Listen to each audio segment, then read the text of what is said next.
Good morning po sa inyong lahat. Katatapos ko lang pong asikasuhin si Oma. Ngayon nainis ako dahil ngayong araw na to kukunin yung lalagayan namin ng basura sa mga karton, sa mga newspapers, mga papel ba. Kinuha ngayon. Sayang hindi ko na sali itong mga karton nandito sa bahay. Itong mga karton na katulad nito, ito yung pinapadala ng insurance every month sa ang gamit ni Oma ba. Ngayon, tatanggalin ko na siya dito or lalabas ko na siya dito sa karton para matapon tong karton na to kay hindi natin kailangan ng maraming karton sa loob ng bahay. Ito yung pinapadala ng insurance sa amin. Ito yung nilalagay namin sa bed ni Oma para hindi mabasa. So ito siya. Ito yung, di ba? Meron din kaming ganito na nalalabahan siya. Meron din namang pinapadala ang insurance na isang beses lang gamitin. Tapos na. Yung ganito na malabahan siya, ito nilalagay sa bed ni Oma.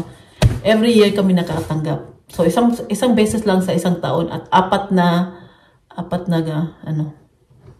untalaga ang tawag niya yung cover sa bed ni Oma. Apat na ganun.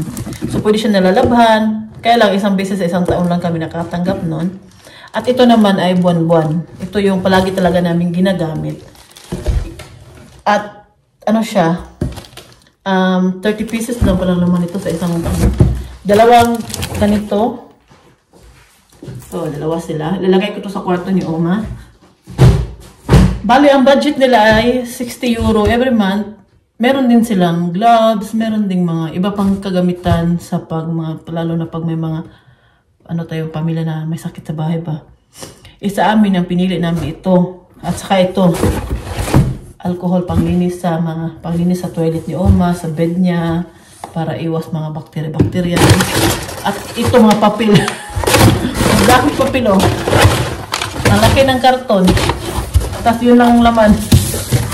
Itatapon na natin to kay disturbo siya dito eh.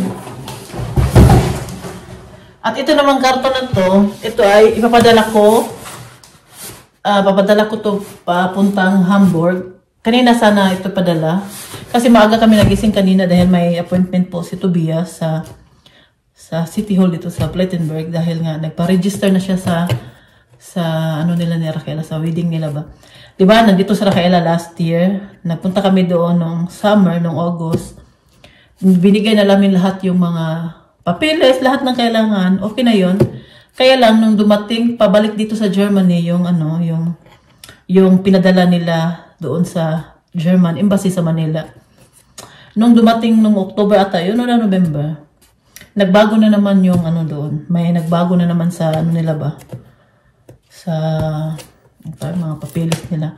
Kailangan naman yung sinumar ni Raquel at birth certificate kunin niya doon sa PSA. Tapos ipadala daw doon sa German Embassy sa Manila at sila na doon ang maglagay ng stempel.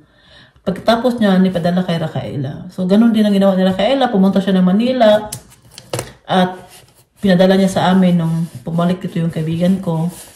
Pinadala niya yung naka-apostel na, naka-stempel na mga naka-authenticate ang tawag yun, no? Basta Tapos kanina, yung appointment namin. Tinamahan namin si Tobias para naman na hindi siya mahirapan i-explain kay Raquela kung anong sabi doon sa City Hall. Kasi nga si Tobias hindi magaling mag-English. Kaya sumama si Martin. At kami ang nag-guide kay Tobias. At buti na lang na hindi naman kailangan na balik sa uno na naman yung pag-asikaso ng papeles. Kasi na nga sila noong August eh. Kaya lang, may nagbago sa German Embassy Manila. Kaya may pinakuha na naman na birth certificate, at yun nga tapos na at sinabit namin kanina. At okay na siya, ipapadala na lang siya sa Landgericht, Nordrhein-Westfalen Landgericht, at sila na doon ang mag-overthrow sila ng overthrow sa English? pa sila na magtrabaho niyan. At pagkatapos daw, ipapadala nila ulit sa Plettenberg City Hall. At yun na, pwede na silang makasal. At ano daw, aabot ng 2 weeks hanggang 6 weeks. Depende kung gaano ka-busy ang city na saan yung pinadala yung. Kasi sa Hagen naman na ipapadala nila. So hindi masyadong matagal yun. Sure ako na ilang 3 to 4 weeks lang yun. Tapos na siguro yun. Kasi kailangan talaga yun matapos bago. Sana hindi yun naabot ng 6 weeks dahil February na yung appointment ni Raquela doon sa embassy. At isa din yun sa kailangan niyang dalhin doon. Bali yun yung ano ba, pag-apply niya ng marriage visa. Kaya yun mga ano, hindi ko na-experience yung ganyan kasi iba din kasi sa amin doon. Kasi ako kinasal at noon 2009, iba pa kasi yung mga, pabago-bago kasi yung mga ano nila, no? Yeah. Ito, pipadala ko pala to siya, papuntang Hamburg. Ito ay regalo ko kay Pamela. Kanina nakalimutan namin sa kamadali namin. Pero okay lang dahil bukas, balik eskwela ng mga bata. Yung DHL malapit lang sa city. At doon ko din ipapadala bukas. Ito, bukas ko na lang siya ipapadala. At meron pala akong in-order din sa Zara na sale din siya. Dumating siya nung isang araw, tapos bubuksan ko siya ngayon. Dahil yung dumating na yun na galing na in-order ko, yan tayo sana ang susuotin ni Philip nung New Year. Sarah! Bubuksan natin. Ipapakita ko po sa inyo yung nabili kong damit kay Philip. Ito na, ano na to siya. Sale din to. 30 euro na lang nabayaran ko kasama na yung shipping fee dahil pag hindi aabot ng 50 euro, 55 euro yung orderin mo. Bubayad ka ng shipping fee kaya. Or 50 euro ba yun? Basta ganyan sa Zara eh. Oh, ayan. Ang ganda pa naman ng ano na to. Siguro maliit na to siya kay Philip. Sure ako. Maliit na to sa kanya. Pero ano ba ito? 164. Pang 13 to 14 years old to. Eh, alam naman yung si Philip na ano siya. Puri usog malaman. Ito. At meron din ako mga t-shirt na in-order. Ano na lang to siya, normal price niya, tag €5.95. Pero nung sale niya, €2 na lang ata. €2.95. Kasi po si Philip, kung alam nyo lang po, hindi, kunti lang yung damit niya. At saka, mga damit niya nagasliitan na ba. Bilis lumaki ng bata niyan, no? Pre-usog lang. Ang anak ko na yan, bilis lumaki. At ito din, in-order din ko to. Para din to kay Philip. Ano din to siya? €7.95. Siguro nasa €4 plus na lang to siya. Nung in-order ko to siya sa nung sale.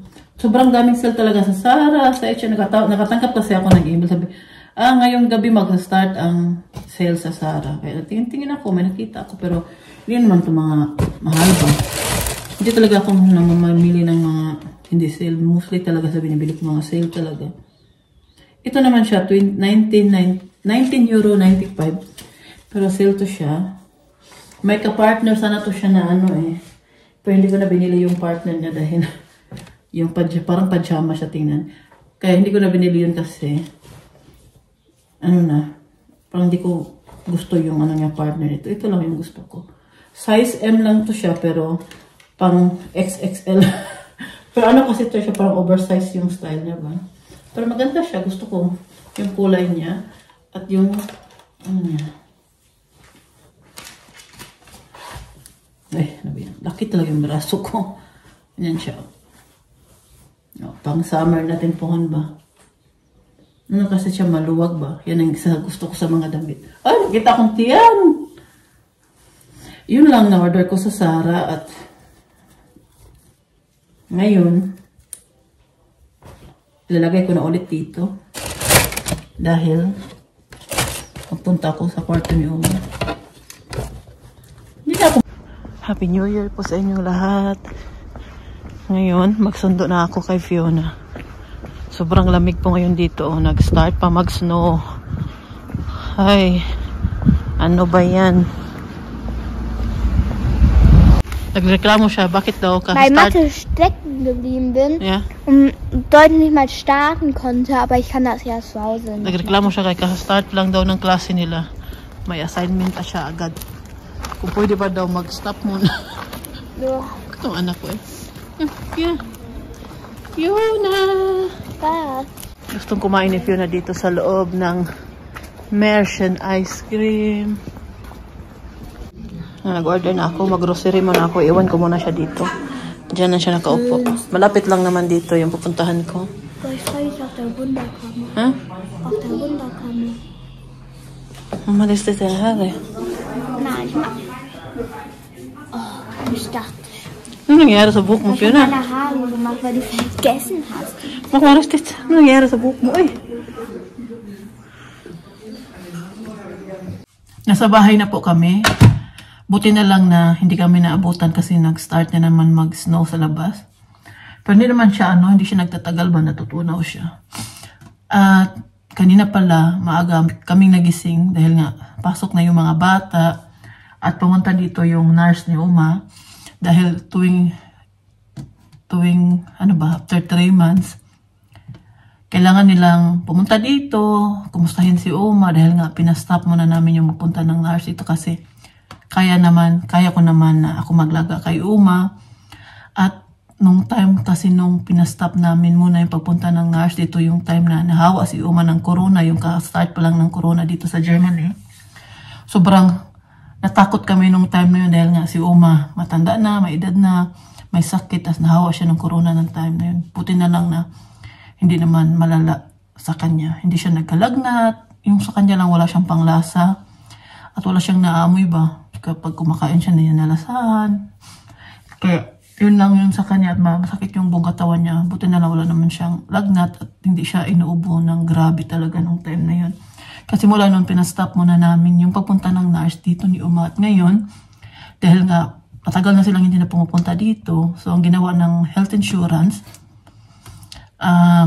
pinapapunta dito after 3 months yung nurse ni Uma at kumustahin yung pasyente, kung may nagbago ba, mga ganyan, parang report din sa insurance ba na yung pasyente okay lang, nasikaso ng maayos ng pamilya, ng anak. So, ganyan yung ginagawa na pumunta dito kanina. Kasi nung December, hindi nagawa dahil nga Pasko, sobrang busy. Tumawag sila dito sa amin, walang nakasagot kasi wala kami sa bahay. Tapos hindi na din namin nagawa na magpa-appointment sa kanila nung December dahil sobrang busy nga tayo dahil Pasko, may mga, wala namang problema. Kaya pumunta dito kanina, maaga pumunta. At kinausap kami, sinabi namin na na-hospital si Uma, may bago na namang gamot, yung aspirin. Yun, tapos, after nun, ipasa nila yun sa insurance, yung mga update kay Uma. At babalik na naman yun sila ngayong March na naman. So, bago na naman ngayong Marso na naman punta dito. So, kanina, nung pag-uwi niya, tinulungan ko si Martin na si Uma. Pinaupo sa bed, sa toilet niya, kasi kakain na ng almusal. Tapos, tagal kasi yan matapos si Uma kumain ba kasi hindi naman pwede namin madaliin siya. Ayaw namin na na-stress siya pag kumakain siya. Hinayaan lang namin. So, hinayaan lang namin siya tuwing kumakain siya ng almusal. Sabi ko kay Martin, matulog ako ulit habang nag-aantay na matapos si Uma. So, hindi ako ginising ni Martin. Nung inisikaso niya si Uma, siya lang. Nahiga niya sa bed. Binigay na niya yung gamot. Ginising lang niya ako nung matutulog na siya kasi panggabi nga siya nung week na to. Sabi niya, matutulog na ako. Gising ka na dyan kasi kailangan mo na din mag-prepare dahil aalis ka na maya-maya. So, ginising niya ako lang nung pahiga na siya. Sabi ko, nakarelax ako, nakatulog ako nadagdagan yung tulog ko ba kasi 5 oras lang yung tulog ko. Maaga kasi nagising kanina. At hinayaan lang ako ni Martin, siya lang kahit siya, medyo pagod na siya ba dahil nga galing pa siya ng night shift. Si Martin po kasi hindi yan siya nakakatulog tuwing pagkatapos ng panggabi ng trabaho niya. Matagal siya makatulog, minsan alas 11, minsan alas 12. Depende. Sabi niya, noon daw, nung bata-bata pa siya, hindi daw ganyan yung katawan niya, nakakatulog siya agad. Ngayon na nagkakaedad na siya, hindi na siya nakakatulog agad. Tapos kasi si Martin, every week pa iba-iba yung schedule ng trabaho niya. Meron siyang panggabi, merong panghapon, merong pang umaga. Yan talaga yung panggabi na, stress ba kasi nga wala siyang tulog. Minsan konti lang yung tulog niya. Matagal kasi siya nakakatulog. Tapos si Martin, stress na yan siya. Kailangan walang disturbo sa kanya. Buti na lang, pag night shift man yan siya, yung mga bata dito wala sa bahay. At yung mga bata kasi lumalaki na din sila. Hindi na sila katulad ng maliit pa sila na iingay nila. Alam po ba ninyo, yung maliit pa yung mga anak ko. Tas night shift si Martin ako. Hindi nyo po alam kung gaano po ako ka-stress. Kaya nainis talaga ako pag panggabi si Martin nung mga maliit pa yung mga anak ko. Kasi hindi mo ba yung makontrol yung mga bata? Kasi yung kwarto namin sa taas, katabi lang yan ang kwarto ng mga bata. Isang pag maingayan sila, ganyan, di ba? Nahirapan po talaga ako. Kaya hindi ko alam minsan anong gagawin ko, kaya nilalabas ko sila. Ganun din naman, hindi din naman kami pwede magtagal sa labas, lalo na pag tinglamig. Di ba? Nahirapan talaga ako. At si Martin naman, pure usog lang sa edad niya, na mag-60 na siya ngayong year na to. Nakakapag-night shift pa rin siya. Yung ibang ka-workmate niya, na halos kasing edad, yung isa kasing edad niya. Tapos yung isa medyo bata ng 3 years ata sa kanya. Hindi na sila nagpanggabi ng trabaho dahil bawal na sa kanila, may na sila sa doktor. Hindi naman din pag night shift kasi kailangan healthy ka, yung mata mo, malinaw pa yung mo, kahit si Martin may eyeglass na siya. Yung pandinig mo, alam po ba ninyo sa company nila Martin, pagpasok mo doon, grabe ang ingay. Kasi ilang machine po ang naka-on sa loob. Ilang machine, tas lahat ng machine naka-on nung time na yun. Ay ingay, kaya may nilalagay sila sa tinga nila na parang protect din ba? Kaya pag tuwing umuwi na siya sa bahay, ayaw niya talaga ng maingay, ayaw niya yung nasistress siya. Naintindihan ko rin siya kasi 8 hours siyang nagtrabaho, maingay doon. Kaya ikaw, pag uwi mo sa bahay, gusto mo ng, hindi masyadong maingay yung mga bata. Minsan, hindi mo maiwasan, lalo na yung maliit pa sila. Pero ngayon, malaki na kasi sila, naintindihan na nila. Kanya-kanya silang tambay sa kwarto nila. Hindi na sila naglalaro na silang, nagsama sila ba maglaro ba? Katulad kasi noon, maglaro yan sila palagi kasama yung tatlo ko. Ang ingay-ingay talaga. Kaya hindi mo maiwasan ngayon na malaki na sila, pure usog na din ba na kaya ko yung time na yun na, Diyos ko. At pa kasi din si Uma noon, malakas pa siya. Nung maliit pa si Philip at si Michelle, malakas pa si Uma noon. Kaya minsan, pag panggabi si Martin, umaalis kami, nagsha-shopping kami kasama si Uma. Minsan, pumunta kami sa sementeryo, nagbimisita yung asawa niya, at saka yung pangalawang nakalibin ni Uma, kasi namatay na din yun. At yun, pumunta kami kasi nakapag-drive yan si Uma ng auto. Kaya nakakaalis kami na hindi namin kasama si Martin, na kami lang at si Uma at yung mga bata. Pero nung pinanganak ko si Fiona, doon na hindi na nakapag-drive si Uma. Dahil doon na nag-start yung sakit niya. So ito pala, ang laki ng kiwi. Ito yung pinamili ko kanina dahil kanina si Fiona yung baon niya. May prutas pala si Fiona kanina. Ito din, nabili ako ng grapes. At nabili ako ng pipino kasi si Fiona, mahilig yan sa pipino. Bili na pala ako ng gatas para sa ating leche plan. Magdala ako ng leche plan para sa birthday ni Daniel. Meron din ako dito cheese. Ito mga sale to siya ba? Daming sale sa hit ngayon. Dito ako namili sa dito. Marami siyang sale ngayon doon. May Nutella sila na bago. Ito Nutella. Siya, vegetarian siya na 100% vegan. Sarap kaya yun. Ito, ang daming sale ngayon. Mga chocolate na nung Pasko ba. 50% na lang ay binili ko siya dahil ang ganda ko ng laman niya. Tago ko ito kay mga anak ko. Uptik pa sa At nabili pala ako ng munggo dahil magluto ako ngayon. Dahil si Martin nag-request nito. Alam naman pa niyo na paborito ni Martin ng munggos. At nabili ako ng salami. Ito mga palaman ng tinapay. Ito, cheese para sa tinapay din.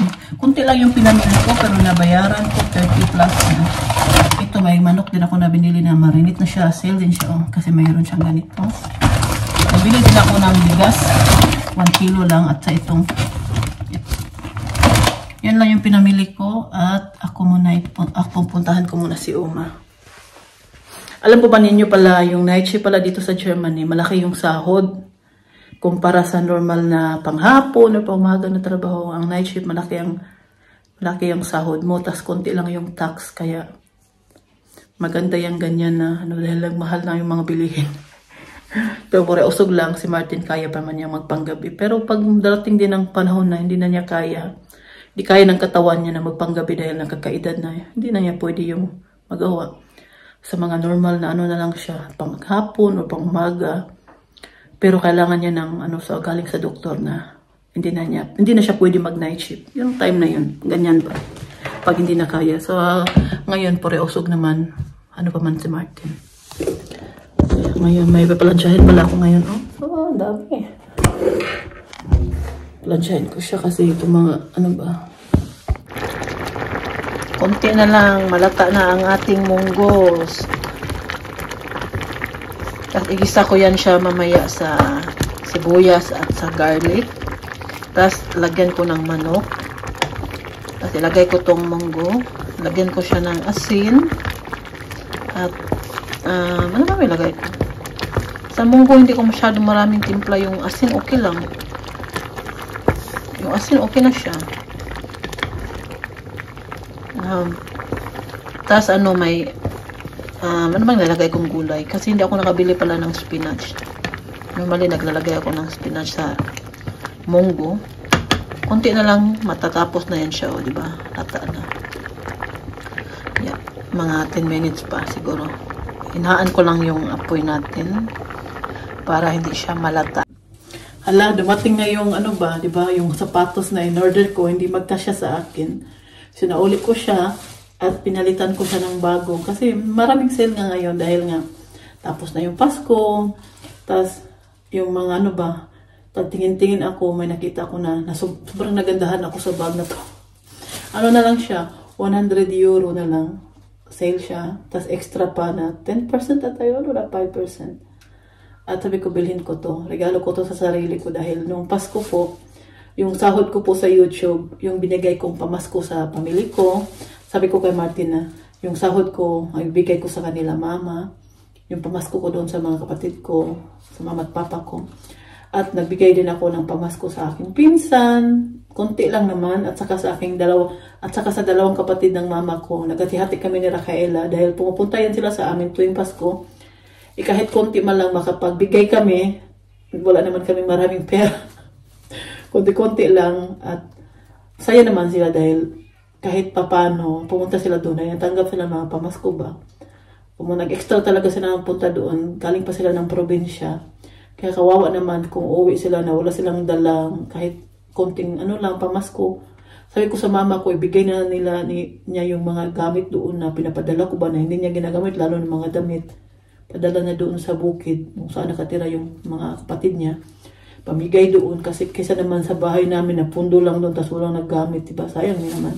So, ito na yung bag na binili ko. Pakita ko po sa inyo. Baka isauli ko siya, o hindi, sabi ko, baka hindi ko siya isauli dahil nung nakita ko pa lang siya sa online, na in love talaga ako sa bag na to. Alam naman po ninyo na mahilig ako. Sabi ko pa sa sarili ko, hindi na ako magbili ng bag. Sabi ko kay Martin nung Pasko. Sabi niya, ano ba yung gusto mo regalo? Sabi ko, ay, wag na bag dahil ang dami ko ng bag ba. Sabi niya, anong gusto mo? Sabi ko sa kanya, perfume na lang. Kaya yun, pinapili niya ako anong gusto kong perfume, yun yung binili niya. Tapos ang regalo ko naman kay Martin, bagong sapatos. Dahil si Martin po, laging siya, nasira na yung sapatos niya. Parang kahit, may na lang ako mag-order. Palagi niya sinasabi ba sa kanya ako magpilit. Ganyan kasi yan si Martin, pag hindi pa importante, may iba pa naman siya sapatos na susuot, kaya hindi siya bumili din agad. Pero alam ko naman na gustong-gusto niya yung sapatos na yun. Kaya ang in-order ko, katulad pa rin ng sapatos na nasira. At katulad, parehas talaga. At buti pa nakatipid ako dahil ni sale siya. Normally yung price niya, 160 euro. Tapos ni sale siya ng 120 o 115 ba yun binili ko. Kaya tinago ko na doon sa kwarto niya. Yan yung sapatos nung nag-open kami ng mga regalo namin. Yan yung sapatos na regalo ko kay Martin. Ito naman regalo ko sa sarili ko. Dahil hindi ko po inuuna yung sarili ko. Nagbibigay po ako sa pamilya ko. Kahit hindi ko lang pwede sabihin sa inyo. No? Pero gusto ko lang baka may magsabi sa akin, bili ka ng bili ng bag. Yun ako palagi bumili ng bag. Tapos ba? Kahit minsan regaluhan din natin yung sarili natin. Hindi naman kailangan mahal. Kahit 20 euro, 30 euro. Basta may gustuhan ka na may pera ka. Kung may pera lang pambili, di ba? Kaya nakasahod man ako, tas Tapos sabi ko, pag nakabayaran na ako nung, di ba, nag-promote po ako ng rollator. Pasensya na po kayo kung nag-German po kami nung time yun kasi kailangan po namin mag-German. At minsan kasi dito sa YouTube, automatic na naglaglagay ng English na translation ba. Pero nung time na wala. Kaya, kala ko automatic na. Kasi nung one time, nakita ko kay Oliver o kay Tim Blended, naglalagay ng ano, doon si YouTube sa baba. Automatic na ba? Or iwan ko kung may kailangan ba extra ipindutin yan. Akala ko merong ganun sa akin. Inabayaran ako noon. Sabi ko, itong ibayad ng company sa akin, iano ko talaga, ipunin ko ba? Hindi ko gastusin. Kinilagay ko talaga agad sa aking savings account para hindi ako ano ba? Dahil gusto ko talaga magtipid. Ngayon, may bago naman akong i-promote na magkapera na naman ako. Salamat sa Diyos at may grasya na dumating ba? Kailangan natin ng pera. At ito din, regalo ko sa sarili ko ha. Kirain na natin sa di ba? Ang ganda niya. Ewan ko ba, nagustuhan ko talagang bag na to. Ay, ang ganda. Oh, ganda. Oh. Ang ganda ng kulay. Yung laki niya. Sobrang marami parang manipis siya, no? Parang manipis yung niya. Kita niyo ba? Ang ganda. I-on natin ang ilaw, para makita ninyo. Ito yung kulay niya. Di ba? Ang ganda niya. Guess po ang brand nito. At gusto ko talaga siya, Pag maglakad pag mag-umalis ako ba, kasi lahat. Saka hindi siya nahuhulog kasi malaki yung, medyo mahaba yung niya to. Yan. Hindi kasi ako masyado mahilig sa mga bag na ginaganyan dahil malaki po yung braso ko. Minsan kasi, hindi masyadong mahaba yung Ingat to, nakita ko lang na suot, gamit to ng model. Nagustuhan ko talaga kaya. Sabi ko, ito perfect na to sa akin. Ito na yung kapalit ng sapatos na in-order ko na. Hindi nagkasya sa akin. Napunta lang sa bag. Pag ito yung laman niya. Tingnan po ninyo. Yan po siya, May siya dito. May isang bag pa siya dito sa loob. Ang dami namang palaman nito, Ang daming nilagay na mga papel. Meron pa siyang isa dito. Yan. Pero hindi siya natatanggal ata kasi natatanggal siya.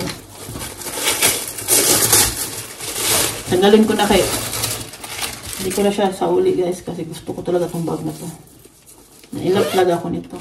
So pwede mo dito ilagay yung pitaka mo para, kasi dito ito yung lock niya. Baka makuot ba, di ba? Kaya dito ilagay yung importanting bagay para hindi mawala. Yan. Tapos meron siyang dalawang dito. Sa mga taga-Germany na gustong bumili nito, message nyo lang ako. Sabihin ko po sa inyo kung saan ko ito binili. Online lang siya. Pero hindi siya sa Guess mismo na online shop. Sa ibang company. At ito yung niya. Ang laki ng dust bag niya. Laki pa. Hindi siya malikabukan kung ilagay mo siya sa cabinet. Yung cabinet ko ba? Maliit lang yung cabinet ko nalagay ng bag ko. Tapos pwede mo siyang natatanggal. Pakita ko sa inyo. Pwede mo siyang na-adjust dito. Kasi pag hindi mo siya tinanggal, yan. Ganyan siya. Pag ginagamit mo. Ganyan siya.